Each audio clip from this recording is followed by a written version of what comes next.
ગીર સોમનાથના વેરાવળમાં ભારતીય જનતા પાર્ટીના લોકસભાના ઉમેદવાર રાજેશભાઈ ચુડાસમાના મધ્યસ્થ કાર્યાલયનો શુભારંભ કરવામાં આવ્યો। ગીર સોમનાથના વેરાવળ શહેર ખાતે ભારતીય જનતા પાર્ટી કાર્યાલયનો ભૂપેન્દ્રભાઈ ચુડાસમા, પૂર્વ કેબિનેટ મંત્રી જશાભાઈ બારડ, ખારવા સમાજના અધ્યક્ષ કિશોરભાઈ મોહનભાઈ કુહાડાએ શુભારંભ કર્યો। વેરાવળ લોકસભા ચૂંટણી અંતર્ગત આજરોજ ભારતીય જનતા પાર્ટી ઉમેદવાર રાજેશ ચુડાસમાના મધ્યસ્થ કાર્યાલયનો શુભારંભ પૂર્વ શિક્ષણ અધિકારી ભૂપેન્દ્રભાઈ ચુડાસમાના વરદ હસ્તે થયેલ।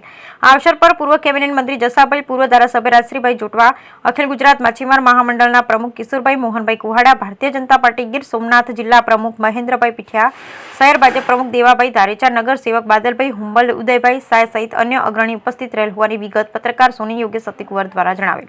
બ્યુરો રિપોર્ટ સોની યોગ્ય સતી કુંવર, વેરાવળ।